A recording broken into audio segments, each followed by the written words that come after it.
Boa noite a todos e a todas. Que bom ver a casa cheia de criança, né? Que é o público que você fala de verdade. Aí chama um pouquinho, que bom. E tem muitos rostos aqui que eu conheço, né? Ainda bem.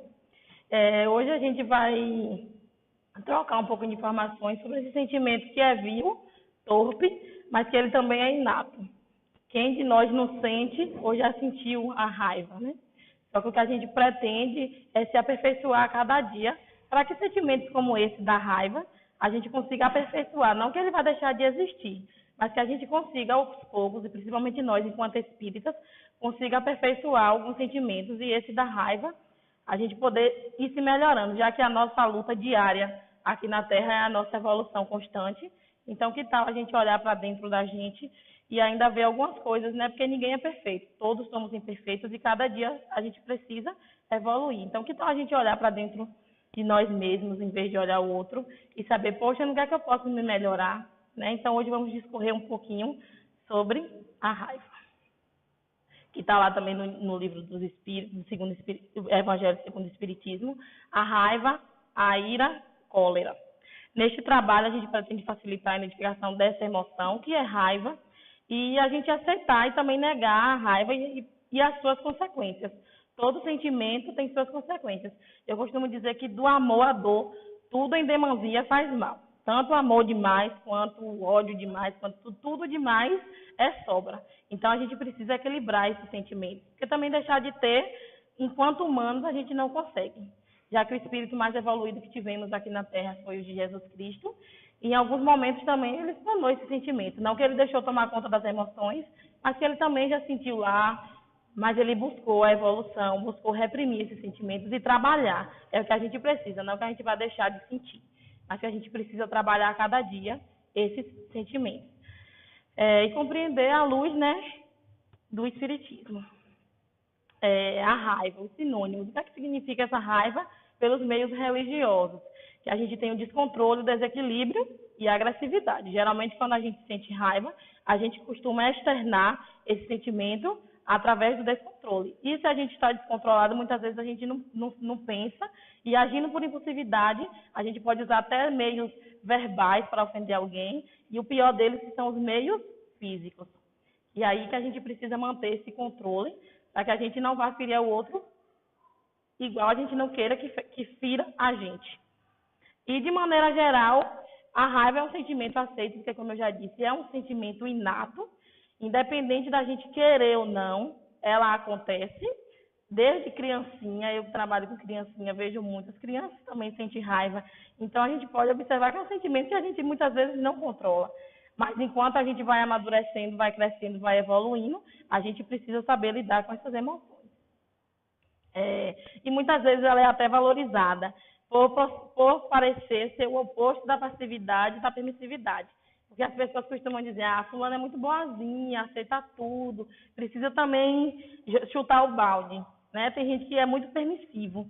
E aí, de maneira geral, na sociedade, as pessoas elas precisam permitir se sentir raiva, permitir ficar com ódio, não aceitar tudo. Se a gente olhar da maneira geral, é até bom que a gente às vezes sinta esse sentimento, porque senão a gente vai ser muito permissiva a tudo, e aí vai deixar, como diz muitas pessoas, vai deixar até que bata na nossa cara, e a gente lá, né, vai ser besta, digamos assim. Então, de uma maneira geral, às vezes é bom a gente sentir esse sentimento, por conta de que a gente não pode também aceitar tudo e achar que tudo está bom, porque também faz parte do nosso processo de evolução aqui na Terra. O que é raiva? Lá no livro de Joana de Ângeles, em Conflitos Existenciais, a raiva é um sentimento de desajuste da emotividade, que merece contínua vigilância, a fim de não se transformar em uma segunda natureza na conduta do indivíduo. Então, como a raiva é um sentimento inato, o que a gente não precisa deixar que esse sentimento, ele nutra na gente e ele faça parte da nossa conduta diária. A gente não pode ser um ser raivoso para sempre, um ser rancoroso, e guardar esse sentimento e sair aí explanando ele, jogando aos quatro ventos. A gente sente raiva de vez em quando acontece uma coisa fora do comum, é até normal. Agora, daí a gente andar com esse sentimento explodindo para todos, é que a gente precisa orar e vigiar. É como Jesus disse, né? Orar e vigiar. A incidência da raiva, portanto, é perfeitamente normal, tornando-se grave a não capacidade de administrá-la. Eu posso sentir raiva de uma pessoa aqui agora, mas aí o que eu posso fazer para controlar, para que eu não externe essa raiva a essa pessoa? O que é que eu posso fazer para controlar meus meios físicos, meus meios verbais, de não atacar o outro, de não deixar essa raiva ser maior do que a minha vontade? Eu tenho sempre que controlar esse sentimento. Ele, apesar de ser inato, eu posso saber controlar esse sentimento. É um sentimento, não é um sentimento que a gente não controla. É um sentimento que, se a gente quiser, se a gente estudar, se a gente se aperfeiçoar, a gente consegue controlar, como muitos outros. A raiva é a reação emocional imediata à sensação de estar sendo ameaçado, sendo que esta ameaça possa produzir algum tipo de prejuízo ou de dano a nós. Algumas vezes as pessoas sentem raiva do nada também, né? Mas geralmente quando a gente sente raiva é de alguma situação de desagrado. Geralmente a gente não sai por aí sentindo raiva, hoje eu acordei com raiva do mundo. Não, geralmente, como diz, a ação gera uma reação. E muitas vezes a raiva é esse sentimento de reação àquilo que nos desagradou, àquilo que a gente não gostou, àquilo que alguém fez a gente. Quem nunca sentiu raiva na vida, né? Se desde as crianças, que são seres mais puros, elas sentem raiva, quem somos nós aí nesse caminho da aperfeiçoação para dizer assim, a gente não sente raiva, a gente tenta controlar, mas de alguma maneira a gente sente raiva. Todos os dias nos deparamos com diversas pessoas, no trabalho, no trânsito, nas conversões cotidianas, nos mais variados meios, né, da nossa sociedade. Até mesmo porque o nosso mundo é de prova e expiação, e esse sentimento também faz parte, é preciso também para que a gente busque a nossa evolução. A gente não vem aqui totalmente bonzinho, porque quando a gente tiver alcançado esse caminho da perfeição, a gente nem vai precisar mais reencarnar, não sei, só para fazer o bem. Quando a gente chegar ao patamar de Jesus Cristo, que ainda vai demorar muito, para todos nós que estamos aqui, né? Porque vai demorar e precisa de muitas encarnações. A gente ainda está muito longe. Nem Chico Xavier, que chegou perto, Madre Teresa de Calcutá, não chega ao caminho da perfeição de Jesus Cristo, que dirá nós, né? Que somos seres ainda inacabados, imperfeitos e precisamos dessa reencarnação, quantas vezes for preciso, para que a gente se aperfeiçoe a cada dia. Sendo estas as mais diversas, portadoras dos mais variados estados de ânimo. Não rara, alguma palavra mal empregada, algum tom de voz equivocado, ou então os sentimentos ofendidos, tendo a raiva como reação imediata. Então, muitas vezes, a gente, diante das situações, dos conflitos, principalmente na nossa família, né, que é o nosso ser, que eu digo que é o ser de mais expiação, que é a nossa prova viva, que a gente precisa se melhorar a cada dia, porque são as pessoas que a gente mais tem convivência no trabalho ou a nossa família, principalmente a nossa família. Então, aí, geralmente, diariamente, a gente sente raiva de alguém no meio termo desse. Seja porque falou, seja porque não fez, seja porque pegou nossas coisas. A gente sente uma raivazinha, mas porque ela pegou meu batom. Mas a gente sempre tem esse sentimento assim. Mas o que a gente não pode é cultuá-lo. A gente não pode deixar que esse sentimento cresça e tome conta das nossas vidas e que a gente perpasse as pessoas e que a gente fique com raiva da irmã, da mãe, do pai, do colega de trabalho para sempre. Principalmente no trânsito, que a gente vê, né, onde as pessoas, elas se deixam levar pelas emoções. Muitos casos que eu vejo, as pessoas, por agir por impulso, acabam fazendo besteira, que depois vai até se arrepender, mas porque deixou a emoção, o sentimento da raiva tomar conta, naquele momento que não parou, não pensou, deixou o sentimento da raiva tomar conta, acaba fazendo besteira. A gente vê que no trânsito, principalmente, as pessoas olham, porque bateu o carro, porque me ultrapassou, porque me xingou, porque eu não estava dando a seta. As pessoas deixam aquele sentimento que é momentâneo, inclusive é normal, mas é momentâneo, deixa aquele sentimento tomar conta e por conta disso faz muita besteira. Ou costumam até matar, que é o caso mais grave, né? A gente vê aí diariamente em jornais as pessoas se matando no trânsito por conta de uma briguinha boba, uma discussão, simplesmente porque deixou o sentimento da raiva ser maior do que o controle da emoção. Deixou o sentimento da raiva tomar conta de si. E aí é que está o perigo. Porque todo sentimento tem suas consequências e todos os atos nossos, tanto aqui na sociedade quanto na lei divina, têm consequências. E a gente precisa arcar com essas consequências. Todos os nossos atos, eles estão sendo vigiados porque a gente está aqui para se aprimorar. Tanto na lei da sociedade, né, na lei humana, como na lei de Deus. Nada que a gente faz é em vão. Existe a lei do retorno e existe a lei que a gente precisa cada dia se melhorar. Então, se a gente não é punido aqui na Terra, tudo bem, ali passou ileso, de alguma maneira, não que Deus seja aquele Deus rancoroso, aquele Deus que veio para nos punir, né? Porque a gente precisa arcar com as nossas consequências. A gente precisa arcar com as nossas ações. E tudo que a gente faz tem uma consequência lá na frente. Nada é impune, nada passa ileso. E muitas vezes a gente pede, quando a gente volta, a gente pede, porque a gente sabe que precisa pagar diversas coisas. Sentir raiva é uma atitude natural e normal no quadro das experiências terrenas. Canalizá-la bem, elucidando até a sua diluição, é a característica de um ser saudável e lúcido. Então, quando a gente consegue filtrar esses sentimentos, não deixar que esse sentimento da raiva ele ultrapasse o nível que a gente precisa deixar, que ele não externe para outras pessoas, a gente está se tornando maduro. Não que a gente esteja evoluído, mas nós estamos maduros e capazes de controlar esse sentimento, que é um sentimento muito perigoso, como eu já falei antes. A gente mostra que a gente está saudável, ou não consegue absorver aquele sentimento. Eu não vou absorver esse sentimento da raiva. Se uma pessoa me xingou lá no trânsito, outro dia mesmo eu ia estacionando a moto, aí num desses estacionamentos que tem aí na rua. Aí eu dei um sinal de seta que eu ia estacionar. Aí acho que a menina não viu, não sei, e aí ela bateu a moto na minha. Aí eu sei que ela me xingou de tudo quanto foi nome, eu não vou. Eu respirei fundo e falei, eu não vou responder. Eu falei, se ela vier até a mim conversar com a paz, eu vou conversar com ela. Mas quando ela estiver aí, ela parou lá no meio da rua, começou a me xingar, e tá louca? E aí eu falei, não, eu não vou filtrar esse sentimento, porque isso não é de mim.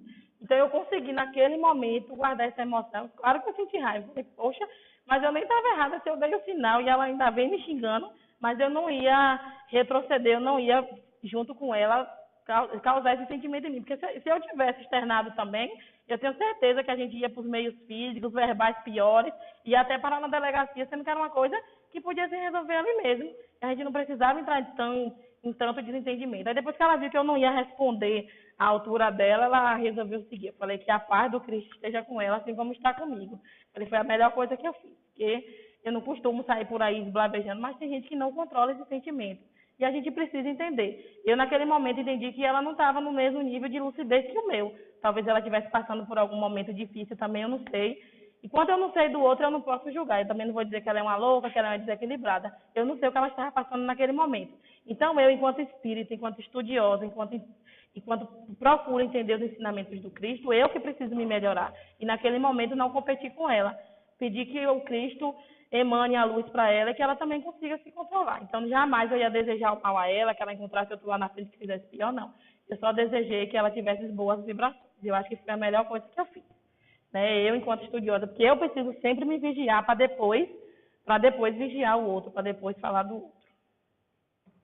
Não que eu seja boazinha também não, né, gente? Que a gente também tem os momentos de desequilíbrio. Eu não vou dizer que eu nunca tive meu momento que eu esbravejei. Mas depois que a gente volte na consciência e que se a gente puder, inclusive, pedir desculpa, se a gente puder chegar no outro, poxa, eu errei, aquele momento eu estava realmente desequilibrada, eu estava passando por tal coisa, é o caminho já da evolução. Já é um melhoramento que a gente procura. Como um cactus, o sujeito com raiva, embora ostente de espinhos e aparência de secura, traz um interior suculento. Sua atitude raivosa parece como a única alternativa que encontrou para se defender. Então, a gente vê o cacto, se a gente pode observar o cacto, por fora a gente nem consegue pegar no cacto, né, de tão espinhoso que ele é. Mas por dentro ele é uma fruta, ele é um caule todo suculento. E aí a gente vê que ele é tão maleável e muitas vezes ele não é duro como o caule de uma árvore, de outra árvore. Mas ali, por que o cacto possa ser que ele tem esses espinhos? Porque talvez se ele não tivesse aqueles espinhos, todo mundo ia tocar e aí cada vez que tocasse, ele iria murchar. Então, por isso, ele precisava ter aqueles espinhos ali para também sobreviver. A mesma forma, algumas pessoas que têm esse sentimento raivoso. Algumas vezes eu vejo as pessoas dizerem, ai, mas eu sou assim hoje, porque eu já fui tão boazinha e levei tanto na cara. Então, algumas pessoas usam desse sentimento elas se camuflam, no caso, né? Elas precisam se autodefender e aí usam desse sentimento para que não seja o bestinha sempre. Identificando a raiva, exasperação, a irritabilidade, a ira, a fúria, o aborrecimento, a revolta, o ressentimento, o ódio. Então, a raiva não é só aquela que a gente externa, que a gente usa da força física, que a gente usa do meio verbal para ofender o outro. A raiva, ela também se manifesta através do ressentimento. Quando eu não consigo perdoar uma pessoa, eu ainda fico ali incubando aquele sentimento no coração, aquela mágoa, guardando aquele sentimento ruim no peito. Isso também é raiva. A ira, né, que é quando a gente realmente explode, explana por aí. Quando a gente se irrita, quando a gente se aborrece, todos esses são sentimentos de raiva. Identificando a raiva. O primeiro passo a ser dado é a aceitação de estar sentindo a raiva. Não há motivo para nos envergonharmos da raiva e do fato de senti-la, justamente porque ela é um sentimento natural. E se eu estou com raiva naquele momento, não tem por que eu não falar. Eu costumo falar muito para meus alunos. Meus alunos, às vezes, eles se... Né? Criança, elas mostram as emoções como elas podem. Elas são muito mais verdadeiras do que a gente. Né? E isso é muito bonito porque elas não conseguem, porque muitas vezes a gente finge. Nós, adultos, conseguimos fingir coisas que a gente não está sentindo. As crianças, de maneira nenhuma, elas conseguem fingir uma coisa que ela não está sentindo. Se ela gosta, ela vai dizer que gosta. Se ela não gosta, ela vai dizer que não gosta. E ela não está nem aí pro resto. Muitas vezes aí eu vejo, ao lidar com criança, né, e a gente aprende bastante. Criança tem sido minha forma experimental de viver e ver o mundo, porque é muito gostoso mesmo a gente aprender a lidar até com as relações. E aí as crianças, geralmente, elas explanam a raiva e elas saem batendo. Aí eu, né, aí às vezes agride o colega, mas por que você bateu no seu colega? Porque eu estava sentindo raiva. Aí eu costumo dizer assim, mas a raiva é bater, usar a força física é a maneira da gente resolver os nossos problemas. Você resolveu alguma coisa? Ah, eu parei de sentir raiva. Eu acho bonito quando eles são verdadeiros. Porque realmente parou de sentir raiva. Mas eu digo, mas a gente não precisa agir dessa maneira. Quando a gente está com raiva, quando você estiver sentindo a raiva de alguma pessoa, chegue para ela e converse, fale com seu coleguinha que você não gostou do que ela fez, que foi muito feio, que naquele momento você nem queira, talvez você nem queira falar com ela. Ou você venha, me peça um papelzinho, amasse, e aí tem resolvido, né? Tem resolvido algumas questões. Porque eu já entendo que eles estão conseguindo lidar melhor com esse sentimento, que às vezes é explosivo e quando a gente vê, aconteceu. Mas se a gente conseguir, aos poucos, ir controlando e buscando dentro da gente outras maneiras de externar essa raiva, quem sabe a gente não precise fazer uma confusão maior, gerar um conflito muito maior. Camuflar. Perante as atitudes de falsa humildade e santificação, são atitudes de quem ilude a si próprio, optando pelo parecer em detrimento do ser. Então, a gente não pode negar que a gente sente raiva. A gente, às vezes, clama, eu estou ali do lado de uma pessoa, mas eu estou sentindo ódio dela, e aí, às vezes, a gente usa até da falsidade, digamos, porque a gente está com aquela, mas eu não suporto, eu sinto muita raiva, mas eu estou ali fingindo, eu estou ali camuflando aquele sentimento. A sede de justiça. Desejamos resolver a situação, desfazer o agravo, revidar a ofensa, que eu falei da questão dos meninos, das crianças, né? Elas têm essa sede de justiça, como a gente também tem.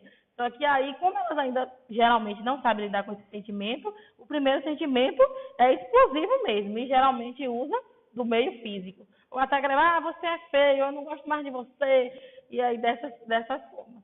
Revidar a ofensa, reivindicar o nosso direito. A gente não pode, como a gente já é adulta, a gente sabe que não pode sair por aí batendo em qualquer pessoa, xingando, dizendo que é feio, que não gosta, né? Mas nas crianças esse sentimento é muito mais natural e a gente vê diariamente. Assim, o impulso agressivo destrutivo toma por pretexto qualquer alteração aparente da conduta alheia para se satisfazer, enganando-se, ao mesmo tempo fazendo-nos crer que servimos a um dos mais excelsos valores humanos. Então, às vezes, quando a gente age naquele impulso, a gente pensa que ali a gente se satisfez, que ali está resolvido. E muitas vezes o problema não se resolve por meio da agressão, não se resolve por meio da gente xingar o outro, da gente usar meios verbais. A gente só vai causar, muitas vezes, mais dor, mais angústia, mais conflito. Né? Quando a gente externa esse sentimento por impulso e desejo de justiça. Que geralmente a gente tem esse desejo de justiça. A gente nem avalia a situação.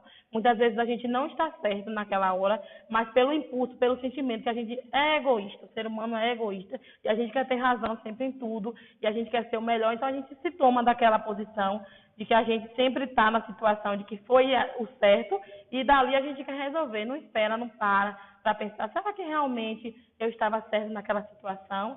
Será que eu não não me enganei, eu preciso avaliar mais aquele problema, mas não. A nossa sede de justiça, que é imediata, faz que a gente, às vezes, faça muito mais besteiras. A crítica. Um crítico é, de certo modo, um juiz. Ou seja, alguém que decide acerca de algo.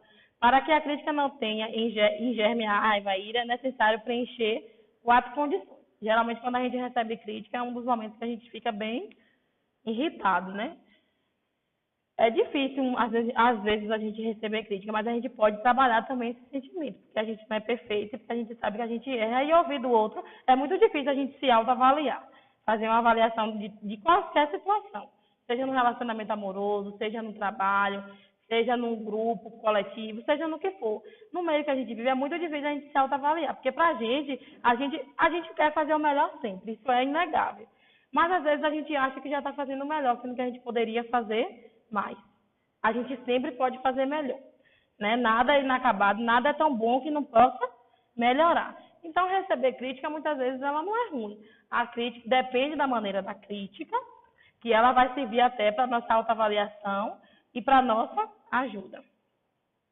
Então, para que a crítica seja relevante, ser feita de um ponto de vista estreitamente compreensivo e humano, ou seja, tomar como norma uma possibilidade real e não um dever ideal.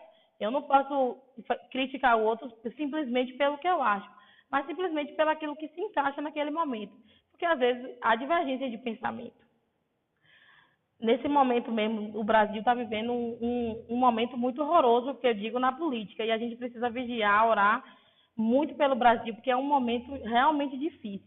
As pessoas, elas estão divididas, né, entre lado de extrema direita, entre lado de extrema esquerda, e aí cada uma quer expor suas opiniões, achando como é o melhor, porque é o melhor, e as pessoas, elas não têm nem parado para refletir, por que será que isso é bom realmente para todo um conjunto, ou se isso é bom só para mim, ou se naquele momento eu enxergo que isso é bom. Então, a gente precisa tomar cuidado com isso. E aí ela sai se ofendendo, se criticando, muitas vezes até por coisas que elas desconheçam, o que é perigoso. Às vezes a gente não tem propriedade para falar de uma coisa, mas a gente quer tomar como aquilo como verdade e quer impor no outro. Não, você precisa aceitar isso porque é da maneira que eu vejo. Sendo que muitas vezes não é. A gente precisa parar, preponderar. Será que isso realmente é o melhor para todos? Será que é o melhor para mim, para o outro, para meu vizinho, para meu irmão? E não simplesmente pelo que eu acho, pelo que eu acredito, ir lá e tomar um impulso e criticar severamente e querer que o outro se posicione ou querer que o outro tome posse daquilo que eu acredito, que é o que é muito perigoso. Eu não posso forçar ninguém a ser espírita. Eu posso falar do espiritismo para um evangélico numa boa, não tem um problema, mas eu não posso forçar que ele venha ao centro. Eu não posso forçar que ele acredite que tem reencarnação. Assim como eu não posso querer que uma pessoa aceite que é ressurreição. Ambos os lados. Eu posso discutir com um evangélico, eu posso discutir com quem acredita na ressurreição. Oh, mas por que você acha? Ah, por que você não acha? Mas eu não posso impor que ela crê em reencarnação. Porque isso aí já não é uma crítica, isso aí já não é uma ajuda. Isso aí, às vezes, é até uma ofensa a gente querer fazer que o outro acredite ou que faça aquilo que a gente acha, que a gente acredita, que a gente tem como ideal e como modelo de vida. O respeito é a principal fonte de tudo. O meu direito termina quando o do outro começa. E assim são em todas as relações humanas. Ser objetiva, isto é, baseada em fatos comprovados e comprováveis. Eu preciso comprovar daquilo que eu falo. Eu digo que a doutrina espírita é a doutrina que eu me apaixonei, que eu tenho como verdade, porque ela comprova. Ela não fala, não dita, não é porque ela comprova, ela está ligada com a ciência. Então, não é nada que a gente inventou, que a gente, simplesmente, bora sentar aqui, bora inventar uma religião, não. Ela, o tempo todo, é uma doutrina muito séria, que precisa de estudo, que a gente precisa, cada dia, aprender e entender o porquê das coisas, o porquê é assim. Então, a gente precisa comprovar, né? Ser objetivo e comprovar aquilo que a gente está falando. Ser franca, ou seja, dirigir-se diretamente ao autor, só a ele, pois, com isso, lhe dá a possibilidade de corrigir ou defender-se. Se eu acho que a pessoa me fez isso e eu guardo para mim, guardo aquela raiva para mim, aquela mágoa para mim, ou vou explanar a terceiros e não vou falar com ele, eu falo dele e não falo com ele, é muito perigoso, porque como é que a pessoa vai se defender? Às vezes ela nem sabe que nos ofendeu, mas a gente está ali, ó, no pé do ouvido falando do outro, eu vou falar da minha amiga, eu vou falar, ela me fez isso e aquilo, mas eu não falo com ela, e aí ela não vai saber. Ou se ela vier a saber, ela vai saber por terceiros, que aí ela não vai saber por mim, geralmente vai chegar com ela de outra maneira, é aquela questão do telefone, sem fio. Aí ela lá também guarda a mensagem para ela, como ela recebeu, dali já comenta com o outro, e aquilo que podia se resolver entre você e a pessoa acaba mantendo um conflito tão desagradável e as pessoas não se resolvem, porque simplesmente decidiu falar de, não falar com, o que é perigoso. A gente precisa sempre falar, por que o outro me ofendeu? Será que foi isso mesmo? Eu não gostei do que você fez. Isso não foi legal para mim. Às vezes é difícil você chegar, eu não sei qual vai ser a reação dela, mas tudo na vida tem um não e o sim. Ela está ali para aceitar ou não aceitar. Mas o importante é que a gente vai tentar equilibrar aquela situação. Ser construtivo para indicar os caminhos de aperfeiçoamento em cada caso. Eu não vou chegar destruindo o trabalho das pessoas, ó. Eu posso... Ó, Laura, eu não gostei da sua palestra hoje, mas você pode melhorar nisso e naquilo. Claro que a gente vai parar e analisar. Será? A pessoa tem razão. Lá no fundo, a gente pode até não aceitar na hora, ficar ali com raiva, mas lá na frente a gente já vai pensar, a pessoa tem razão. Eu posso melhorar nisso, eu posso melhorar naquilo. Porque, de qualquer forma, vai ficar no seu subconsciente e a sua consciência vai pesar e vai pensar depois. Não é? Eu acho. E então aquilo construiu. Agora eu não posso chegar do nada sendo desagradável. Ah, eu não gosto da maneira que aquela pessoa fala, mas por quê? Porque simplesmente eu não gosto. Sem nenhuma razão, sem apontar um caminho, só mesmo para ver a pessoa mal. Ah, não gostei da sua roupa. Ah, fulano é gordo. Para que eu vou dizer que a pessoa é gorda simplesmente porque eu não gosto que a pessoa é gorda, porque a pessoa é magra, porque a pessoa é feia? Isso são maneiras que a gente não resolve, a gente não constrói, a gente só destrói. Então a gente precisa criticar aquilo que a gente pode construir, que a gente pode evoluir ou melhorar. Nada que a gente vá só desfazer da pessoa por desfazer. É melhor, então, que a gente guarde, ó, nossa boquinha. Não fale nem com ela e nem dela. É pior ainda, né? Eu achei fulano ali horrível. Eu vou lá e comento com o meu colega. Ai, aquela pessoa é horrorosa.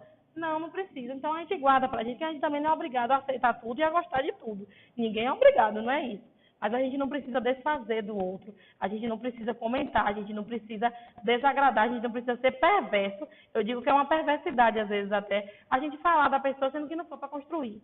Então, que a gente guarde essa perversidade, essas questões, para a gente, quando a gente não vai construir ou emanar sentimentos bons. A ironia, né, que é a questão do deboche. Hoje em dia tem muita gente debochada. Todo irônico é um irado que não ousa manifestar abertamente seu descontentamento e recorre à máscara de um falso humorista. Tem gente que faz piada com tudo, né? E umas piadas, às vezes, que realmente pode até ser engraçada se a gente não for avaliar. Aí, hoje em dia, o pessoal fica falando, mas hoje em dia a gente não pode mais fazer piada com nada.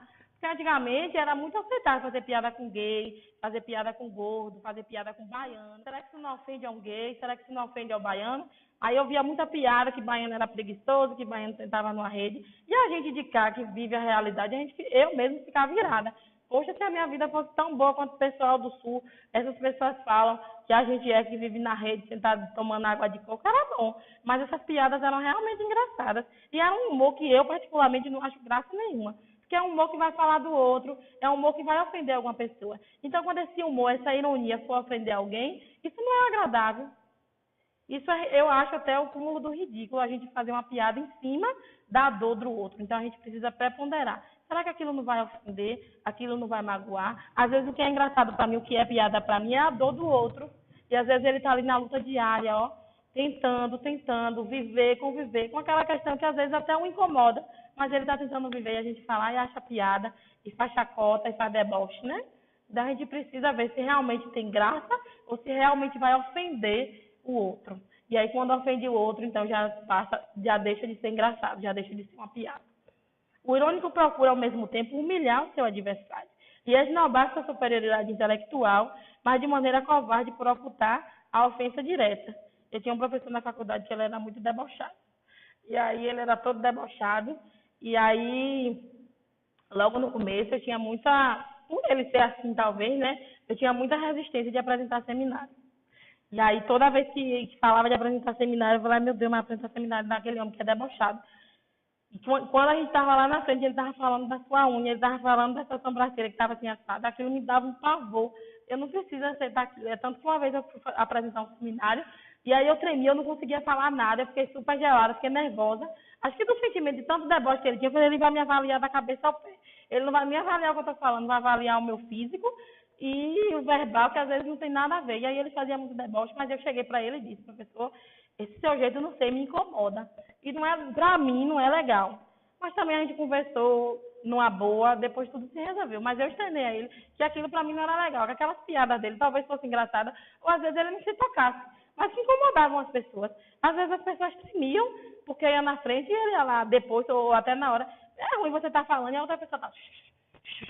Você vai, meu Deus, o que é que eu tenho? Não sei, alguma coisa. Você pode não gostar, é um direito, ele tinha ali, estava todo com o direito de dar nota, mas daí fazer deboche, fazer ironia, né? Humilhar, até mesmo por ele ser um intelectual, por ele ter uma formação maior do que a minha, um conhecimento. Mas naquele momento não cabia. Cabia ele fazer críticas construtivas, onde eu podia melhorar, quais livros eu podia pesquisar, onde eu podia correr atrás, o que eu podia melhorar. A partir do momento que fez isso, foi o áudio para mim, pronto, a partir daquele momento. Hoje a gente é super amigo, né? A gente sempre troca informações. Então, melhor a gente tem, construir as pessoas. Porque o que a gente puder levar no outro é o melhor para a gente. Agora, não precisa a gente rebaixar. Eu estou aqui para ver o outro melhor. Eu quero me ver bem e quero que o outro seja melhor também. Eu não preciso querer humilhar ninguém, porque eu sei um pouquinho mais do que alguém. Ah, porque eu tenho uma faculdade, porque a tal pessoa é analfabeta. Se eu puder ajudar aquela pessoa que tem vontade de aprender, tem vontade de aprender a ler, a escrever, então que a gente seja humilde, né? Porque é só através da humildade que a gente pode evoluir, que a gente pode conquistar e melhorar o outro também. E o nosso papel aqui na Terra não é só se melhorar. O nosso papel aqui na Terra é amar e amar e amar. Então, amar também é isso, é ser caridoso. E poder tocar o outro com nossa bondade, com nossa verdade, sem vaidade. Porque daqui a gente não leva nada. Isso é mais do que fato, né? A gente sabe que quando a gente morrer aqui, a gente não vai levar nada. E tudo fica aqui, a gente vai passando, passando e reencarnando e as coisas vão ficando e a gente tende a evoluir. O que a gente leva é o que a gente fez, é o que a gente precisa se melhorar, é o que a gente vai voltar aqui, é o nosso acerto de contas.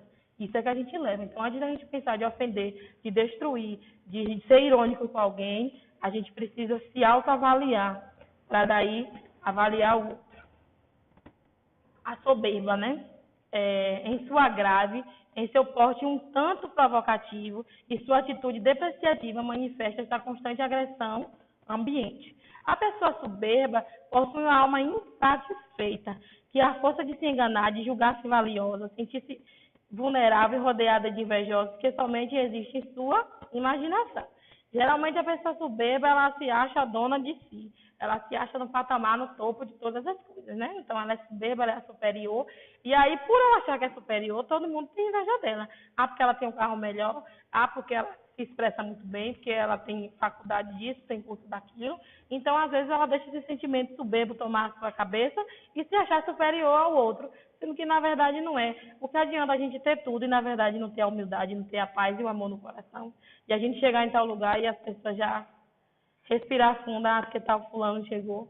Então, isso não é valioso. A gente precisa ser querido e ser amado pelo que a gente é e não pelo que a gente tem. Engolir a raiva.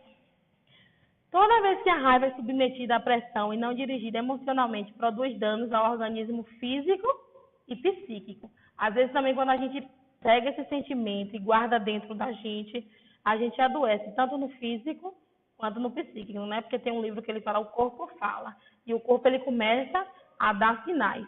E aí muitas vezes ele começa a externar aquele sentimento que a gente fica ali guardando, cultuando dentro da gente.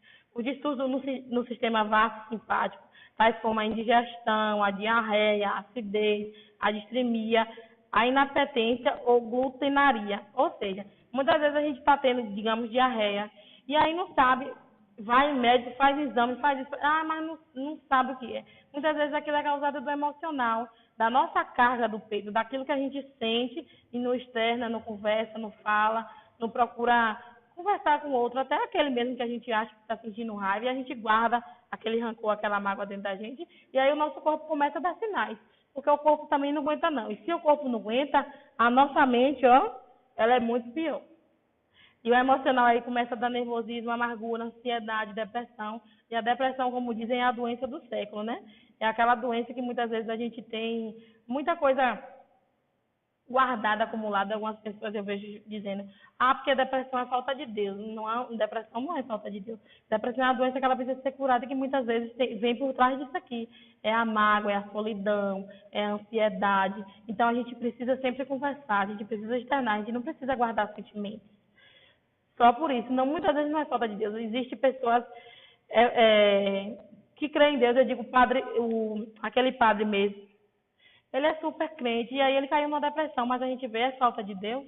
Não é falta de Deus. Alguns sentimentos guardados que a gente não consegue externar. Às vezes a gente consegue até cuidar da dor do outro, até dar um conselho ao outro, mas aquilo que está dentro da gente a gente não sabe como administrar. E aí a gente vai guardando, e aí uma hora a mente e o corpo ele explana, né? E aí explode e às vezes a gente não tem nem mais chance de cura.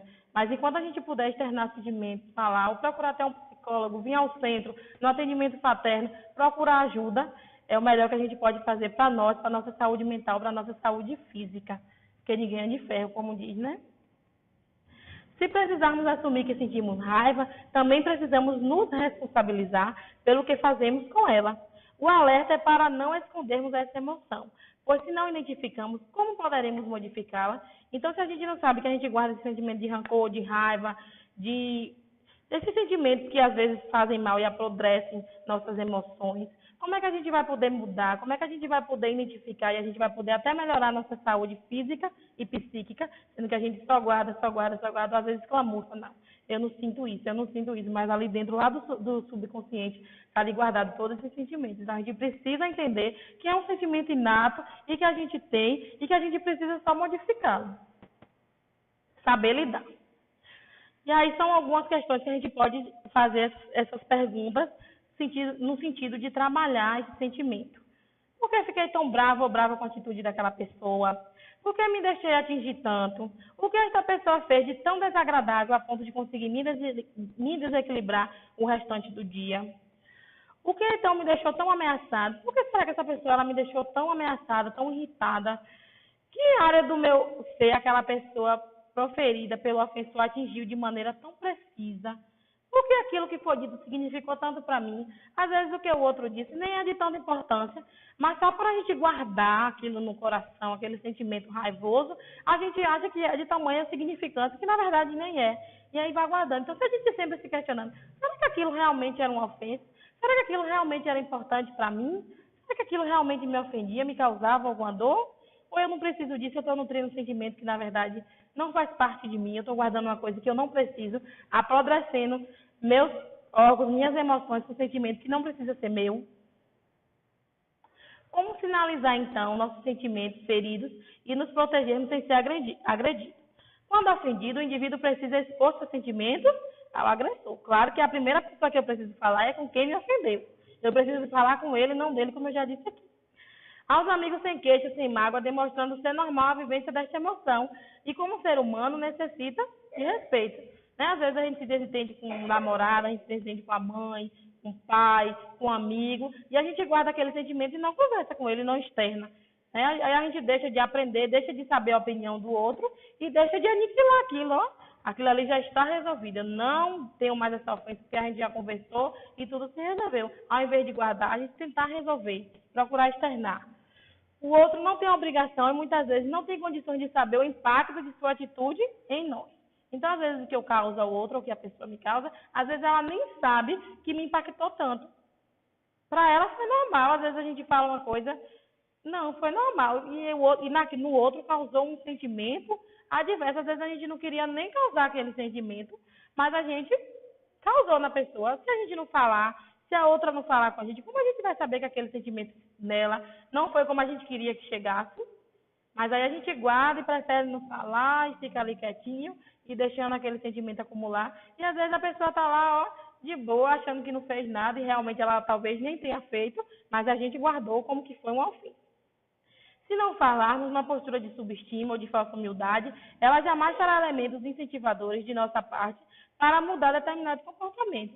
Às vezes ela faz aquilo tão de maneira natural, que para ela é natural, e aí ela está lá falando, está se comportando, e a gente só achando, fulano é mal educado, fulano às vezes fala uma verdade que dói, e aí ela nem sabe que realmente ela está falando aquilo, que ela faz aquilo, e a gente não externa para ela, ó, você pode se melhorar, é aquela questão da crítica construtiva, ó, você às vezes fala isso que me ofende, você às vezes fala isso que ofende ao outro, e não procura ver direitinho o que é que você tem para falar. E aí meu pai costuma ainda, né, ser muito verdadeiro. Só que às vezes as palavras do meu pai vêm com a dor, mas ele não fala naquela situação de criticar, que eu digo que às vezes a palavra do meu pai ele geralmente nunca me bateu. Mas a palavra dele, o olhar, me doía muito mais do que se fosse uma surra física. E aí eu sempre dizia a ele, meu pai, mas procure falar com jeito, que às vezes a verdade é uma verdade que dói no outro. Então vai procurando falar de uma forma mais humilde, porque ele falava assim, e aí às vezes a gente estava de cara misericórdia. Mas ele não sabia que ele tinha aquele tom, que ele fala com a voz muito grossa, que aquilo ofendia o outro. Então ele, através da crítica, ele foi procurando se melhorar. Nem tudo que para ele é verdade, para o outro é verdade. Nem tudo que para ele tem que ser assim, para o outro vai ser. E as pessoas não são obrigadas a aceitar isso. As pessoas não são obrigadas a aceitar a minha verdade, né? Porque a verdade ela é um espelho quebrado em mil pedacinhos. E aí, para a gente juntar essas verdades, é que é o trabalho, é que é o problema, né? A raiva de nós mesmos. E quantas vezes a gente não já sentiu raiva da gente? Ah, porque eu não falei aquilo? Ah, por que eu agi assim? Por que eu comprei isso? Por que eu fiz aquilo? A gente também tem esse sentimento contra nós mesmos. Quando fazemos algo errado, a gente costuma, né? Tem gente que costuma externar. E, graças a Deus eu não tenho esse problema. Bater a cabeça na parede, beliscar-se, esbofetar-se. Ai, para que eu fiz isso? Eu sou muito burra, sou muito idiota, né? As pessoas costumam usar esse sentimento e externar dessa forma, para tentar equilibrar, para tentar tirar aquele peso de si mesmo. Temos raiva de nós mesmos por não atingir um certo objetivo, quando cometemos um erro, por não perceber uma traição do parceiro, do cônjuge, e a gente fica muito nervoso. Por que eu não percebi isso antes? Por que eu fui muito idiota, fui muito burra? E aí a gente deixa essas emoções tomar conta da gente, por achar que não educamos bem o filho. Então a gente também sente raiva da gente mesmo, porque como ninguém é perfeito, um momento a gente vai cair na real, eu não fiz aquilo tão bem. Só que a gente precisa administrar isso. A gente não fez tão bem, mas a gente pode melhorar. A gente está apto, a gente é muito amigo do erro, mas a gente está apto sempre ao acerto. Todos nós podemos nos melhorar naquilo que a gente quiser. Basta crer, confiar e vigiar, né? Técnicas para a administração da raiva. A gente pode fazer o exercício, né, da respiração, da meditação, né? Meditar é uma coisa tão boa, respirar fundo. A gente pode fazer aquela velha contagem, né? Até 1000, se com 1, 2, 3, 10 não resolve, vai até 1000, pensar 10 vezes eu de pensar, 10 vezes antes de fazer, de cometer tais atos. Trocar almofadas, que também às vezes, né, tá muito bravo. Então, como eu digo aos meus alunos, então amasse o papelzinho, externe sua raiva ali, que você não precisa bater ou machucar o outro. Vá no papel, porque o papel não sente dor, a almofada não sente dor, né? E também não corre o risco de você se machucar.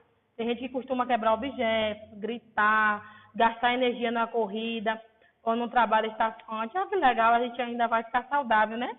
Saudável das duas partes, tanto físico como emocional. A gente praticar exercícios físicos.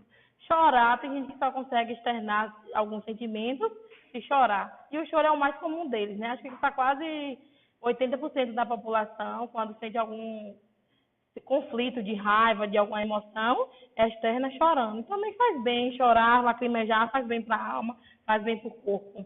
Exercitar a paciência. A paciência, a paciência, a paciência. A gente tem sempre que botar isso na mente. A gente precisa ser sempre paciente, em quaisquer circunstâncias, em quaisquer situação. Usar sempre a paciência e nós, enquanto espíritas, todo o conhecimento que a gente tem, a gente não vai deixar se levar por um sentimento que às vezes é tão pequeno que às vezes a gente deixa dominar. Então, a gente procura usar da paciência em todas as situações das nossas vidas. Extravasar de forma sugerida, em geral, não nos faz pensar a raiva. Serve para nos livrar momentaneamente das sensações negativas que ela produz. Então, em vez da gente sair bofetando o outro, ofendendo o outro, então que a gente busque pensar antes de agir. Todas as técnicas podem ser úteis e devem ser usadas, desde que não se tornem mecanismos de escamoteamento, nos afastando daquilo que sentimos, abafando o nosso mundo interior. E aí tem uma poeta que é meu livro de cabeceira, digamos, que eu gosto muito, que é a Marla de Queiroz. E aí ela traz assim, só para finalizar a palestra, quem guarda mágoas só perde espaço interno. É por isso que o peito fica tão apertado, né? Às vezes quando a gente está ali, o peito a gente sente, eu tô com uma mágoa no meu peito, uma dor, é porque a gente está guardando mágoa, a gente está guardando um sentimento ruim. E isso não faz bem para a gente. Então a gente procura sempre pensar e externar essas raivas sempre falando com a pessoa, buscando a paz antes de tudo. E não externando com agressões, nem físicas, nem verbais, e nem procurando a doença para o nosso corpo. Então, falar com o outro, externar aquele sentimento, buscar a paciência, a oração, é a melhor maneira para a gente se livrar dessas mágoas. E eu fico grata a cada um de vocês por ter me ouvido um pouquinho essa noite.